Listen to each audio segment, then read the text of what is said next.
আপনারা দেখছেন ধর্মযুদ্ধ 2024, আপনাদের সঙ্গে রয়েছে আমি অঙ্কুর। এই মুহূর্তে আমাদের প্রতিনিধি রবিউল ইসলাম হোসেন সে দাঁড়িয়ে রয়েছে জগদীশ চন্দ্র বর্মা বসুনিয়ার সঙ্গে। কোচবিহার কেন্দ্রের তৃণমূল কংগ্রেসের প্রার্থী জেতার বিষয়ে কতটা আশাবাদী জানবো তার কাছ থেকে। কি বলছেন রবিউল, জগদীশ বাবু?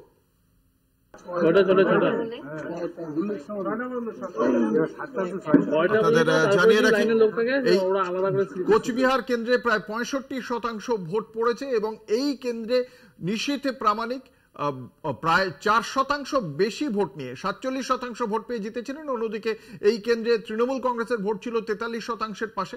ফলে এই কেন্দ্রটিতে দিনহাটার যখন উপনির্বাচন হয় তখন 84% ভোট পেয়েছিলেন উদয়ন গুহ। সেই ভোটের একটা বড় অংশ কি এবার লোকসভা নির্বাচনেও পড়বে? তার প্রভাব কি থাকবে? ফলে সেক্ষেত্রে তৃণমূল কংগ্রেস কতটা এগিয়ে যেতে পারবে? আমাদের সঙ্গে রয়েছেন রবিউল এই মুহূর্তে জগদীশ চন্দ্র বসুনিয়ার পাশে। রবিউল, কি বলছেন জগদীশ চন্দ্র বসুনিয়া? তিনি কতটা আত্মবিশ্বাসী আজকের নির্বাচনের জয়লাভের বিষয়ে? তিনি কি বলছেন? দেখো, একেবারে কিন্তু ভোট প্রায় শেষের দিকে, আর মাত্র হাতে গোনা ঘড়ির কাঁটায় ঘন্টার মতো সময় বাকি রয়েছে। আর এই মুহূর্তে আমরা একেবারেই পাশে পেয়ে গেছি তৃণমূল কংগ্রেসের প্রার্থী জগদীশ বসুনিয়াকে। তার কাছ থেকে আমরা শোনার চেষ্টা করবো। একেবারে সময় শেষ, কি বলবেন শেষ মুহূর্তে? শেষ মুহূর্তে আর কিছু বাকি আছে, লোক ভোট দিবে। আমরা আহ্বান জানাচ্ছি বাকি লোক যারা আছে বাড়িতে তারা এসে ভোটটা দিক, তাদের গণতান্ত্রিক অধিকার প্রয়োগ করুক। গোটা দিনভর আপনাদের দলের তরফ থেকে একাধিক অভিযোগ তোলা হয়েছিল বিজেপির বিরুদ্ধে। তো গতকাল রাত থেকে বিজেপি বিভিন্ন এলাকায় তারা একটা সন্ত্রাস তৈরি করেছিল। তারা চাইছিল যে সন্ত্রাসের পরিবেশ তৈরি করে মানুষ যাতে বাড়ির থেকে বের না হয়, মানুষ যাতে ভোট দিতে না পারে, সেই পরিবেশ তৈরি করার খুব চেষ্টা করেছিল বিজেপি।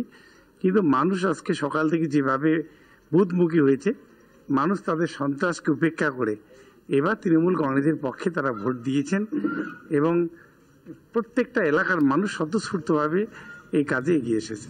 সিতাইয়ের মতো জায়গায়, যে জায়গা থেকে আপনি নির্বাচিত বর্তমানের বিধায়ক, সেই জায়গায় আপনাদের দলীয় ফ্লেক্স, টেন্ট এসব ভেঙে দেওয়ার অভিযোগ উঠেছিল। হ্যাঁ, 100 বার সেটা রাত্রিবেলা তারা করেছে, সকালবেলাও এক জায়গায় করেছে। সেটা উদয়ন গুহ, পার্থপ্রতিম রায়, রবীন্দ্রনাথ ঘোষের সহযোগিতা পেয়েছেন এই নির্বাচনে জগদীশ বাবু। বিরোধী সে বলছিলাম, বিগত লোকসভা নির্বাচনে যে তৃণমূল কংগ্রেসের নেতৃত্বদের মধ্যে একটা অন্তর্দ্বন্দ্ব ছিল, সেই জায়গায় এবার দাঁড়িয়ে উদয়ন গুহ, রবীন্দ্রনাথ ঘোষ, পার্থপ্রতিম রায়, এই যে নেতারা রয়েছেন যারা কোচবিহার জেলাকে একেবারে সামনের সারিতে থেকে নেতৃত্ব দেন, তারা কতটা সাহায্য করলেন? তারা প্রত্যেকেই একটু যথেষ্টভাবে চেষ্টা করছেন এবার প্রার্থীকে জেতানোর জন্য। তাদের যা করতে হয় তারা তাই করেছেন, সেখানে কোনো খামতি নেই। শেষ মুহূর্তে একেবারে জয়ের ব্যাপারে কতটা আত্মবিশ্বাসী? আমি প্রথম দিন থেকে বলছি, আজও বলছি, আমি 100% আত্মবিশ্বাসী। এবার আমি বিপুল ভোটের ব্যবধানে জিতব। একেবারে ইসিকেতা আমরা কিন্তু শেষ মুহূর্তে তৃণমূল কংগ্রেসের যে প্রার্থী রয়েছে জগদীশ বসুনিয়া, তার কিন্তু প্রতিক্রিয়া শোনানোর চেষ্টা করলাম। সারা দিনভর তিনি কিন্তু একেবারে কোচবিহার লোকসভা আসনের বিভিন্ন ভোট কেন্দ্রে আমরা শুনলাম জগদীশ বসুনিয়ার বক্তব্য। তিনি জেতার বিষয়ে যথেষ্ট আত্মবিশ্বাসী। এবং আমি আসবো একবার আশিসদা, আমি আপনার কাছে যেটা জানতে চাইবো, এই যে 35% রাজবংশী ভোট, যেটার দিকে অবশ্যই তৃণমূল কংগ্রেস, ভারতীয় জনতা পার্টি বা বাকিরাও তাকিয়ে রয়েছে, কি মনে করছেন এই ভোটটা কতটা এবারের ভোটের ডিসাইডিং ফ্যাক্টর হয়ে দাঁড়াবে? দেখো, রাজবংশী ভোটটা ওখানে খুবই গুরুত্বপূর্ণ এবং এই রাজবংশী ভোটকে ধরবার জন্য বিজেপি বেশ কিছুদিন ধরেই নানা রকম পদক্ষেপ নিয়েছে এবং তথাকথিতভাবে রাজবংশীদের মধ্যে পপুলার মুখ, তাকে ধরে নানানভাবে তাকে নেতৃত্বে আনবার চেষ্টা করেছে। এখন রাজবংশীদের কনসেন্ট্রেশন যে জায়গাগুলোতে আছে, সেই জায়গাগুলোর ভোটের শতাংশর ছবিটা পুরোপুরি এলে তখন বোঝা যাবে যে কি পরিমাণ পোলিং তারা করেছেন। এবং আমরা যদি দেখি যে গত ভোটগুলোতে, বিশেষ করে 2021-এর ভোটে যে ধরনের পার্সেন্টেজ হয়েছিল, সেই পার্সেন্টেজ বা তার থেকে সামান্য বেশি পার্সেন্টেজ ভোটিং এইসব এলাকাগুলোতে হয়, তাহলে মনে করতে হবে যে রাজ্যে যে শাসক পার্টি তার পক্ষে হাওয়াটা রয়েছে এবং তারা হয়তো বিপুলভাবে তৃণমূল কংগ্রেসকে ভোট দিচ্ছেন। তবে সবটাই নির্ভর করবে সম্পূর্ণ ভোটের তথ্যটা কেন্দ্র ওয়ারি পেলে, তখন ব্যাপারটা আরো ভালো করে বোঝা যাবে। একেবারে আজকে আমরা দেখলাম কয়েকটি জায়গায় গন্ডগোলের খবর এসেছে, তার মধ্যে বিজেপি বিধায়ক গ্রেপ্তার হওয়া, এটা অবশ্যই একটা তাৎপর্যপূর্ণ বিষয়। আমি আসবো তৃণমূল কংগ্রেসের কাছে। ভারতীয় জনতা পার্টির অভিযোগও রয়েছে যে এই গ্রেপ্তার করানোর পেছনে তৃণমূল কংগ্রেসের ষড়যন্ত্র রয়েছে। কি বলবেন ঋষিকেশ বাবু? পুরো সিস্টেমটা ইসিআই এর আন্ডারে, তারা দেখছে পুরো ব্যাপারটা। আমাদের অভিযোগ, যেরকম নানান দল অভিযোগ জমা করছে, আমরাও সেই অভিযোগ করেছি। সেই অভিযোগের ভিত্তিতে এখানে ইসিআই দেখেছে, ওখানে যারা দেখছেন প্রিসাইজিং অফিসার তারা আছেন। 200 মিটার বুথের মধ্যে ঢুকতে না দেওয়ার নিশ্চয় অনেক বড় কোনো কারণ আছে। যদি জানেন যে বুথগুলোকে উনি মানে ফোকাস করে এগিয়েছিলেন সেগুলো জলপাইগুড়ির হলেও বুথগুলো অ্যাকচুয়ালি আসে এরিয়াটা শিলিগুড়ির মধ্যে। এটা করার জন্য কি হয়, ওখানে একটা আনরেস্ট, মানে বাইরে থেকে শিলিগুড়ির পার্ট থেকে একটা আনরেস্ট ঢোকানোর ওনার মধ্যে একটা মোটিভ ছিল। সেটা নিশ্চয়ই ইসিআই এর যারা আছেন ওখানে আধিকারিক তারা বুঝতে পেরেছেন।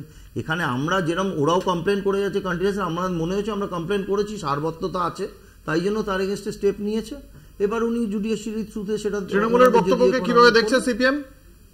দেখুন, ঘটনা হচ্ছে গিয়ে মানে নিম গাছ লাগালে তো নিম ফল পাওয়া যাবে, সেখানে আপনি ল্যাংড়া আমের আশা করতে পারেন না।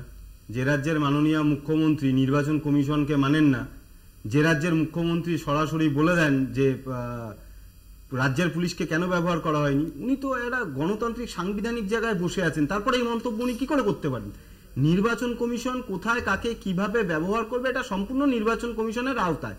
আমরা শান্তিপূর্ণভাবে ভোট হচ্ছে কিনা, মানুষ নিজের ভোটাধিকার প্রয়োগ করতে পারছে কিনা, মানুষ নিজের অধিকার প্রয়োগ করতে পারছে কিনা, এটা হচ্ছে আমার কাছে সবচেয়ে বড় প্রশ্ন। এখন 2 নম্বর প্রশ্ন হচ্ছে যে উদয়ন গুহ সকালবেলা যেভাবে থানার ভেতর গিয়ে আইসিকে গিয়ে হুমকি দিল, আইসিকে গিয়ে ধমকালো যে এখনো বেরোতে পারলেন না, কাজ করছেন না, ওখানে ঝামেলা হচ্ছে, গ্রেপ্তার করছেন না, মানে উদয়ন গুহ কি কোথাও দাঁড়িয়ে পুলিশকে কন্ট্রোল করার মধ্যে দিয়ে পুলিশকে কন্ট্রোল করছেন উদয়ন গুহ, এই অভিযোগকে কিভাবে কাউন্টার করবেন ঋষিকেশ বাবু? তার মানে ওই গ্রেপ্তারিটা কি উদয়ন গুহর মাধ্যমে হলো? শুনি ঋষিকেশ বাবুর উত্তর শুনি।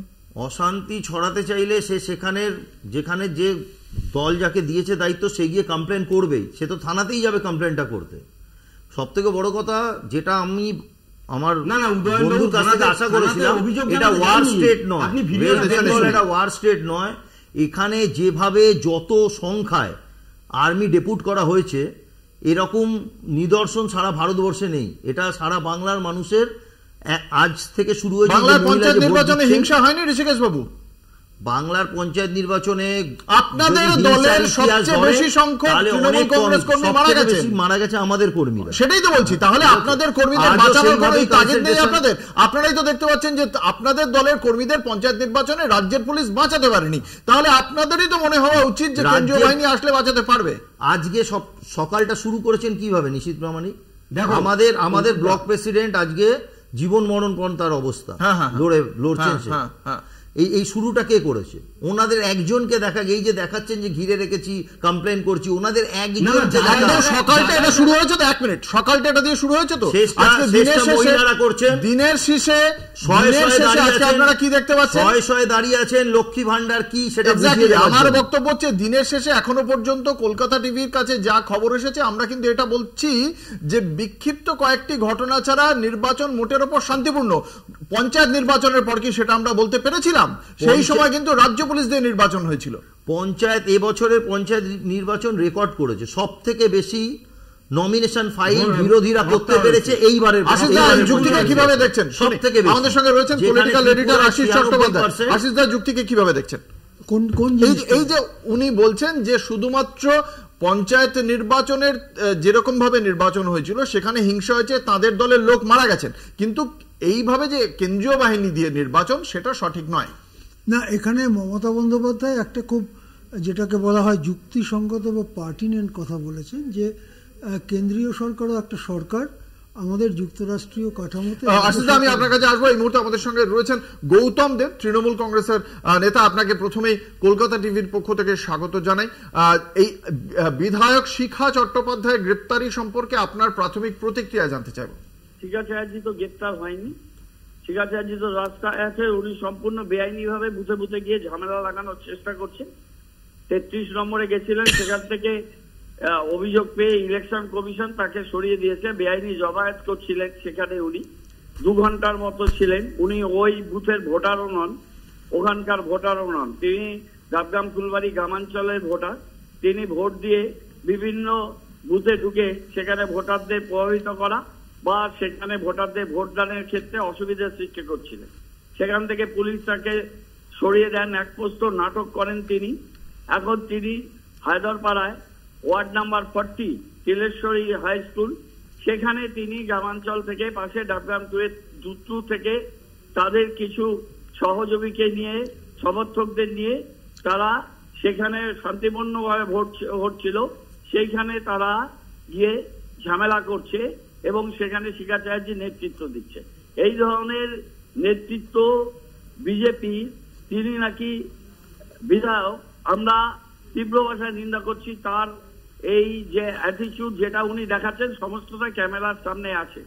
উনি কিভাবে ভেতরে যান, ইলেকশন কমিশন ইলেকশন পরিচালনা করছেন, ওনার কোনো বক্তব্য থাকলে উনি ইলেকশন কমিশনকে অভিযোগ করুন। এটা ইসিআই ইলেকশন পরিচালনা করছেন, সমস্ত জায়গায় ভোটে, অনেক ভোটে ওরা হারবে বিজেপি। তাই জন্য সকাল থেকে বিভিন্ন জায়গায় পরিকল্পিতভাবে এই অশান্তি বিজেপি গেম প্ল্যান শিখা চ্যাটার্জি দিয়ে করছে। এটা মানুষ দেখছে, মানুষ আগামী দিনে এর বিচার করবে। মাননীয় মেয়রের কাছে আমার প্রশ্ন, তাহলে কি জাতীয় নির্বাচন কমিশনের যে ভূমিকা, সেই ভূমিকা সদর্থক বলে আপনারা মনে করছেন? ভূমিকা সদর্থক কি ভূমিকা নেগেটিভ? আমি যেহেতু আমি ডাবগ্রাম ফুলবাড়ি ভোটার নই, আমি একটা কন্ট্রোল রুমে বসে নির্বাচন পরিচালনা করছি এআইটিসির ওয়ার্কিং কমিটির সদস্য হিসেবে, আমি তো রাস্তায় নেই। সুতরাং এখনই আমি সম্পূর্ণ এই ঘটনার প্রেক্ষিতে আপনার কি মনে হচ্ছে? আপনি বলছেন যে ঘটনাগুলো হচ্ছে গেম প্ল্যান বিজেপির, এবং বিজেপির যিনি এমএলএ তিনি সকাল থেকে পরিকল্পিতভাবে তিনি অন্যায় আচরণ করছেন, বেআইনি আচরণ করছেন, সবটাই ক্যামেরার কাছে আছে। এই বেআইনি আচরণের প্রেক্ষিতে কমিশনের পদক্ষেপকে কিভাবে দেখছেন? অনেকগুলো অভিযোগ ইলেকশন কমিশনকে করেছি এবং তিনি যে ভাবে রাস্তায় নেমে এসে বুথের সামনে, মানুষের সামনে গিয়ে তিনি বারে বারে চলে যাচ্ছেন, তিনি নির্বাচনের বিধি ভঙ্গ করছেন, এমসিসি কোড অফ কন্ডাক্ট ভঙ্গ করছেন। বারে বারে আমরা প্রতিবাদ করছি। ওনার কিছু বক্তব্য থাকলে উনি ইসিআইকে জানান না।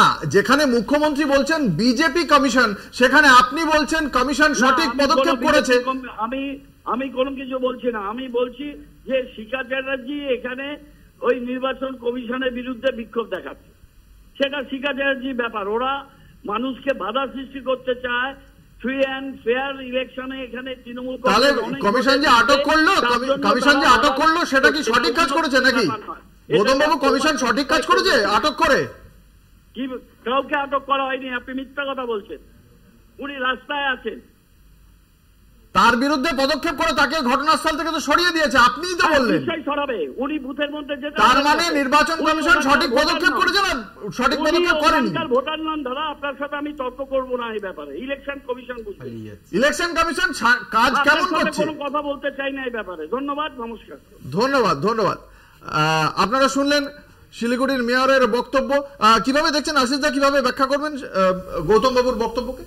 দেখুন, এখানে তো স্পষ্ট যে শিখা চট্টোপাধ্যায় কিছুটা প্রভাবিত করতে গিয়েছিলেন, তা না হলে অত কাছাকাছি বুথের যাওয়ার কোনো প্রয়োজন পড়ে না, এবং সেক্ষেত্রে নির্বাচন কমিশন যা করণীয় সেটাই করেছে। সুতরাং এখানে গৌতম দেব তার রাজনৈতিক বাধ্যবাধকতায় হয়তো সেটা বলতে পারছেন না, কিন্তু নির্বাচন কমিশন যেটা আপনি বলছিলেন, নির্বাচন কমিশন ঠিক কাজই করেছে। উনি ওনার মন্তব্য রেখেছেন, ঠিক আছে, কোনো অসুবিধা নেই। কিন্তু এখন শিখা চ্যাটার্জি, সে তো ডাবগ্রামের এমএলএ, তাহলে উদয়ন গুহ দিনাটার এমএলএ।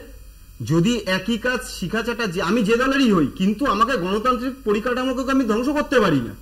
সে তো মানুষের ভোটে নির্বাচিত একজন এমএলএ। তাহলে উদয়ন গুহ সারাদিন ধরে যেটা করে বেড়ালেন, তাহলে সেটা যদি গণতান্ত্রিক পদ্ধতি হয়, তাহলে শিখা চ্যাটার্জিটার ক্ষেত্রে নয় কেন? দেখা যাক। আপনার প্রশ্নের উত্তর আমরা অবশ্যই নিতে চাইব তৃণমূল কংগ্রেসের সমর্থক ঋষিকেশ দত্তর কাছ থেকে, কিন্তু একটা ছোট্ট বিজ্ঞাপনী বিরতির পর সেই উত্তরের খোঁজ আমাদের থাকবে। একটা ছোট্ট বিরতি, সঙ্গে থাকুন।